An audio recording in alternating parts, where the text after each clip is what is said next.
Yo, what's up everybody? It's Drewberry and it's time to talk about the next season pass card, and that is Baron Zemo. We're going to talk some mechanics, we're going to talk some counters, and we're going to cook with Drewberry because let me tell you, there is a spicy dish on the menu. I'm very excited to show you guys some of the deck lists that are brewed up for this guy because I think this is going to be a lot of fun and possibly build a new archetype in Marvel Snap. I don't know if it's actually going to be sustainable, strong, meta relevant, or all the above, but I think it's going to be fun. I've always enjoyed the sort of stealing your opponent's cards, milling, that sort of thing. And let's talk about the card himself. Baron Zemo, a 3/5 on reveal. Recruit the lowest cost card from your opponent's deck to your side of this location. Now, I gotta put a little bit of an asterisk right now. The Marvel Snap team or Team Secondary, they're kind of slacking and we haven't received the announcement video. I was out of town the last few days and they still didn't do it. I thought he'd be out by now. So I thought we'd have confirmation on this guy as well as a little bit of gameplay footage for me to show you. But I got nothing.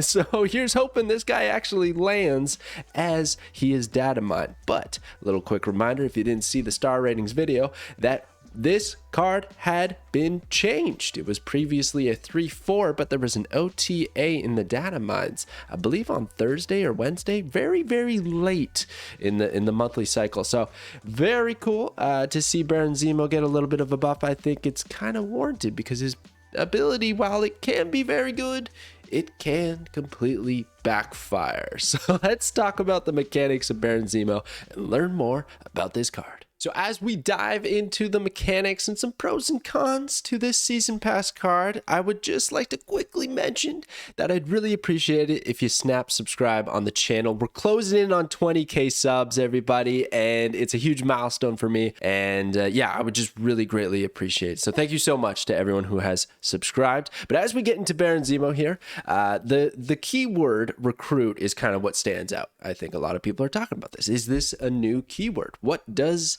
recruit mean? We haven't seen it in Marvel Snap, but I do believe, and we've kind of had confirmation on this, but it is just for thematic purposes. It's not necessarily a new keyword. I mean, a way to spin it is it's like kind of like two things that we've already seen in the game, but occurring at the same time. So you are essentially adding a card to your side of the board.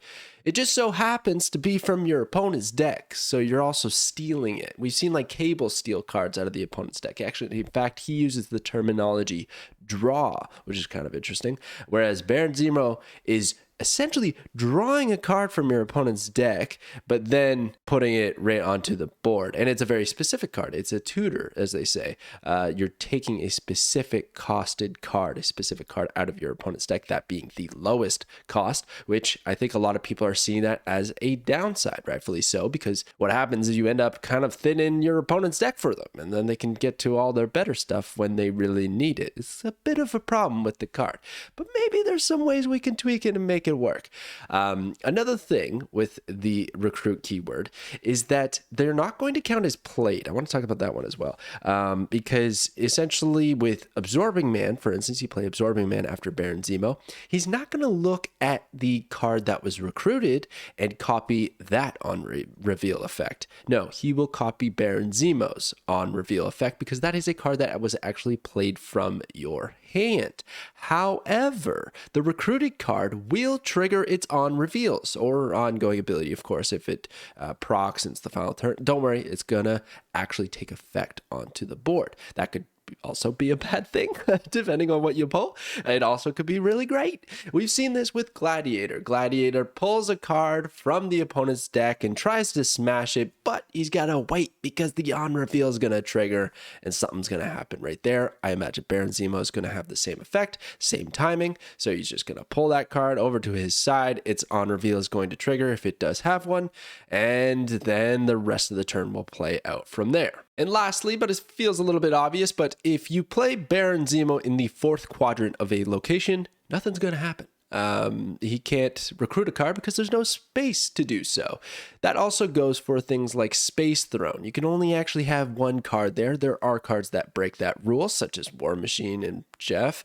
But unless those aren't in action, then Baron Zemo's not going to be able to pull over a buddy to the space throne. He's just going to fill it himself. And if he doesn't have space at a location, well, it ain't going to work. As always, if you have questions about the mechanics, let me know in the comments below. I'd be happy to try and figure it out for you guys and ask the devs and see if I can get some answers. But as for the pros and the cons for Baron Zemo, well, he's going to be a stat Chad, an absolute Chad over here. Because if you look at him, he's already looking like a Chad. He's got 3.5, but he's going to essentially provide you with more power than the cost would entail. So that could, again, that could also be bad. But I think in most case scenarios, even if you were to pull that one drop from your opponent's deck, more than likely it has 2 power. Let's say, probably, right? Maybe 3, maybe 1, but let's just go with 2. Well, that is essentially a 3-7 play. You're taking up 2 spots at that location, which is a detriment. However, you're getting 7 power for 3 energy. That is historically pretty good. So I think that's the worst case scenario, right? We could create a situation where we end up pulling out the 6 cost card, the 5 cost card, and now we're talking like 3 energy for maybe 10 plus power. And it gets really crazy after that, right? However, that element of RNG is still relatively present. So he's more likely, I think in a lot of scenarios, he's going to provide you with quite an amount of stats, quite an amount of power at a given location. And another thing is he could steal that key piece that your opponent is waiting to draw. You just steal that one card, and they're going to see it too. So I imagine a lot of people are going to retreat after a Baron Zemo play. They're going to see that happen. They lose their most important card, like their Deadpool out of their destroy deck, and they go, well, that's just BS. I'm out of here. Retreat. So that's definitely going to be a thing. However, the downsides, going to some of the downsides there, is you risk pulling an anti-synergy card. For instance, one that makes me laugh is the hood, right? So you pull the hood, your Baron Zemo, supposed to be that big stat Chad. Well, actually now he's really a 3-2 because you just put a -3 on your side of the board. Unless you're rocking a Nihilist. That sucks. So we don't like the hood pulls. We also don't really like Ebony Maw, even though there's a lot of stats. Now you can't play cards there anymore, which might be really annoying. Then you got like Zero, who's going to disable the next card, which you probably didn't plan for in your deck. And then on top of that, there's things like the Destroy package, like Carnage and stuff like this. Like you just got to watch out. There's going to be some backfires with Zemo, which kind of balances the card out a little bit, right? But really, I don't care if there's going to be backfires. I don't really care about that. I just want to play with this card because I think it might become a core piece to possibly a new archetype. Maybe you could wager that it's already been in existence, but it's never really come together. And that is the Burgle Mill archetype, where you're essentially, for anyone who's not familiar, Burgle is essentially, it's a bit of a Hearthstone term, I suppose, but you try to steal as many cards from your opponent as possible and use them against them. Typically, it's worked in other card games because there's like synergies or spells and stuff like that that can work with it. We don't quite have that. You could almost look at like Mockingbird. You steal cards from your opponent. They didn't start in your deck. You play them. Mockingbird gets discounted. There's a world where that could work. Baron Zemo guarantees you a discount on Mockingbird, so that's a decent synergy. However, I think maybe the Mill archetype is a little bit more relevant in Marvel Snap because of the limited amount of cards in a deck. Now, it's not always the best thing because you might, you only have so many turns. So by the time you actually empty their deck, and that is typically the goal with a Mill deck, is you're trying to empty your opponent's deck so that they do not have any draws. That might not be relevant until the final turn. And essentially what you've done is you've denied one draw, which could be potentially strong. However, yeah, that's like playing Black Widow, right? So it's just, I don't know if it's really going to take off. You really got to make sure you can mill them as much as possible. And maybe there's a Magic scenario where you play Magic and it works out. Wait till we get to the kitchen, everybody, okay? We got one cooking. Okay, and then lastly, really quickly, like the thinning the deck thing is real. You take out all the low-cost stuff by the late game when your opponent does not want to be drawing that low-cost stuff, so they get to the cards that they really need on those final turns. That is a huge negative that might not actually be that visible in a match until the end of the game. So you don't really recognize the damage you've done to yourself because your opponent is drawing those cards, keeping them in their hand for the turns that they need, which is most likely turn 5 and turn 6. So a little bit of an invisible risk with Baron Zemo. But I suppose if you do pull a low cost card, you might just like, well, obviously you're going to pull a low cost card, but if you do happen to pull a 1-drop, you know that they probably have the core pieces that they need in their hand. The information here is not to be belittled. This is certainly a powerful effect. Any bit of information you can get in card games usually helps. So knowing that you've taken a piece away kind of increases your knowledge of what's in their hand, and hopefully it all comes together. We'll see. And then the last thing I want to say is that some of the matchups for the current meta is just awful. We're going to get into it with the counters, but like Destroy, for instance, you pull a Carnage, it eats your Baron Zemo and everything else at that location that you've set up. That's awful. And there's just a few others that aren't so great. And then Thanos, like all the Infinity Stones are going to get in the way. You don't really necessarily want those. Probably not the worst, but also not the best. So yeah, some of the matchups right now are making Baron Zemo look a little bit weak, and maybe he'll have to wait for a meta shakeup. But let's get to the counters. All right, so when it comes to some of the counters, I had to include some locations because there are some locations that are devastating for the Zemo player. Let's get those out of the way. Lamentus 1, man, I can't imagine a worse one because the whole idea with Baron is that you're pulling a card from your opponent's deck, but if they don't got a deck to pull from, well, we're not doing a lot of work now, are we, Baron? So yeah, not a great location to see on turn 1, 2, or 3. And then Subterranea, shuffle 5 rocks into each deck. That's actually been nerfed. It's 4 rocks nowadays. So funny. But anyways, doesn't matter how many rocks end up in the deck. Not great, because that almost guarantees that Baron's going to pick a rock, which actually just made me think of another mechanic. So if you stuck around, huzzah. But if there's a tie for the lowest cost card in the opponent's deck, then it's going to be random, right? It's just going to be one of the 2 or 3 or whatever. So with the 4 rocks that happen to be shuffled into your opponent's deck, and let's say they have a 1-drop, well, you have a 1 in 5 of pulling a good card, or a 1 in or 4 out of 5 of pulling a rock. Not very good. So yeah, that's pretty devastating. Then you got Cosmo. On reveal, Cosmo, classic counter. Thanos, not so great. Like I was saying, the Infinity Stones, we don't really want to pull the stones. Yes, there is the upside that you do get to pull an Infinity Stone away so Thanos doesn't complete his quest. But if you've played Marvel Snap, you know that hardly happens and doesn't matter. The Thanos list does well with everything else that makes Thanos one of the best meta decks for the last several months. So yeah, doesn't really matter for him. And then Wasp, being the lowest cost card. In fact, truthfully, I should have put Yellow Jacket here. It's just that nobody runs Yellow Jacket. But yeah, Wasp, not great. Yellow Jacket, not great. These are just low cost cards that you don't really want to take away from your opponent. They don't probably need them. And then lastly, you got Hazmat. Because Baron's pulling another card, he's taking up 2 spots. That's just filling up the board more for a big Hazmat bomb to give it a lot of negative power, which would kind of suck.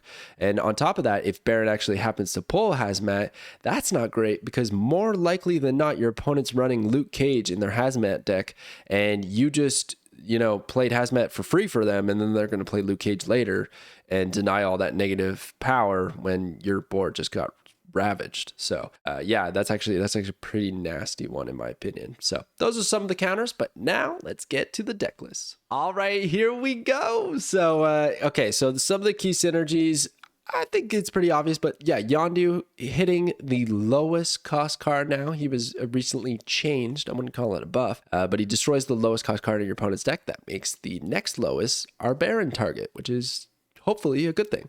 And then you've got Wong to double up, recruit 2 cards. That sounds great. Grandmaster to move it over to the side, recruit another card. Fantastic. And then you can even toss in Absorbing Man, Odin, really all the on reveal cards, right? And then Blue Marvel I thought was actually kind of a cool one because of course he's recruiting a card. We're all about being a stat Chad. Blue Marvel's going to make us even more Chad. So there we go. Lots of stats to go around, lots of power. And then a really sneaky one I haven't seen anyone talk about is Miss Marvel. So Baron Zemo, of course, unless he pulls a 3-drop, that's going to suck. It's not going to work with Miss Marvel, but Baron essentially is a one-card play to fulfill the condition of Miss Marvel, which is kind of nice. A lot of the times you play Miss Marvel, maybe you're biding your time. You're leaving that location open so that you play 2 cards there at the end of the turn, and you get that bonus 5 power plus whatever you happen to play there. Well, Baron can just be that one card on turn 6 where hopefully you don't pull the 3. Probably low odds that you do. It would happen. It would be an inherent risk of that game plan. But you pull anything else, you're in good shape. Heck, I could even see a world where you're like playing Korg and those sorts of things, so you know you're going to pull a rock. And then you get the 5 power from Baron and the 5 power from Miss Marvel, and it's a 10 power swing at a location, plus whatever else you got to do on the final turn. I don't know. Sounded interesting to me, and that's where we got Chef Zemo. So we're gonna go right to left because the left is my favorite one. But Chef Zemo, basically like a control list, and I actually find something really spicy here is splashing in the Invisible Woman. I think Invisible Woman is typically everyone's gonna think of the Hela MODOK, or more recently here is the Living Tribunal Iron Man big combo. Well, with this, there's a lot that we can hide that your opponent will not expect. And especially maybe they want to counter it with like, I don't know, putting a Cosmo there and whatnot. Well, you know what? We can put some ongoing cards there. So we can Invisible Woman with the Miss Marvel, Blue Marvel. That seems pretty good. And then out of nowhere, we get a whole bunch of power. And then Dr. Doom to the side, get those Doom bots going. Baron Zemo to fulfill the Miss Marvel condition. Iron Lad to get that Doom trigger, or Blue Marvel, or Baron Zemo even. Mr. Fantastic. All lots of great options for Iron Lad. Then we have some control pieces with Cosmo to protect the ongoings from Enchantress Rogue. Zabu to discount some of those cards. Shang-Chi, of course, just best tech card in the game. And Jeff to just bounce around where we need him for the Miss Marvel condition. So yeah, I think this deck's actually pretty fire. I would expect that one to have a pretty good cube rate, especially this feels like a conquest deck. Seems really good there. Okay, and then you got Zemo Surfer. So being a 3-drop, naturally works with Silver Surfer, and if he happens to pull another 3-drop, even better. So how would it work? Well, I was trying to think maybe we go a little bit more hard in the paint with the power gains. So because you pulls a card, you play Ironheart after, gonna give that +2 another target. Great, right? Why not? Get that power going. Stack it with Wong. Stack it with Silver Surfer Odin. Why not? We just go hard with giving out a lot of power. And of course, who likes that? Sebastian Shaw. My guy loves it. Same with the Broods. So yeah, just a lot of power to go around. Storm, Baron seems like a nice combo. Don't know if that one will really take off. Seems like it really needs a few key pieces, but still seems pretty fun if you like surfer lists. And then lastly, my favorite deck is the Burgle Baron. So the idea being we're just going to take as many cards from our opponent's deck as we possibly can while still putting out decent tempo. Now, there's a couple of cards I could have changed here, okay? So we could have taken out Goliath and put in Odin or something like that, right? We could have taken out Grandmaster. We could have I was thinking about putting in Maximus, maybe just to get more cards out of their deck. You can mess around with it, but there's a few pieces I really like here, and unfortunately, one of them being Leech. If we take out their entire deck by turn 5, or in fact, like at the end of turn 5, right? Well, then we leech the hand, and they are just screwed. They're just screwed on the final turn. They got nothing but no ability cards, and maybe it happens to be like an Infinite, and then we're actually crying. But still, then we have Goliath as the big backup plan to just snipe them and take away all their hopes and dreams. So I don't know. I like it. It seems good on paper to me. We got a little bit of ramp for hope to get to the Leech, because we know now that Leech doesn't need to be on the board for turn 5 for his ability to trigger. It's just whenever we can get him out there. So if we can ramp him on 4 to get him out early, I like it. I like it a lot. Then you could turn 5 Wong into Baron Zemo for a crazy location, or who knows what else you got to do, man. Cable, Yondu, Iceman, all of our early curve to just take cards, disrupt their hand. It seems like a lot of fun. But honestly, all these decks I'm pretty excited about. They all seem pretty fun to try out. I think it's a good season pass card, even if it doesn't happen to be the strongest one. But the question remains, is Baron Zemo a snap or a pass? So in my opinion, Baron Zemo is a snap. I think this card is not going to be great, not going to be bad. It's kind of like a Black Swan, right? Black Swan ended up being a pretty decent card. Maybe not as good as a few folks, myself included, thought she was going to be. But she is by no means bad. She's a 3/5. Even if her ability doesn't do much, playing a 3/5 is pretty good. And I think Baron has that upside to win some cubes. And then he also has that downside to straight up lose cubes. And the reason I'm putting the little alert sign there is because I'm looking out for the folks who don't get every season pass. I think if you don't get every season pass, this is probably one where you could hold off on. I won't even say pass on. I would say wait. You have all month to get this card. I would at least wait the first week to see how he's doing, if he's absolute garbage or not. Because like I said, this current meta, he might not do so well. So maybe we need time for it to breathe, a few patches, OTAs, anything like that, and just see how it goes. But for me personally, season pass, best value you can get in this game. It's actually the only way I'm spending money on this game since I feel like November, October. So yeah, I'm definitely picking up Zemo. I'm excited about this card. He looks like a lot of fun. So I can't wait to play with him. Anyways, thank you so much for watching, everybody, and I will catch you next time.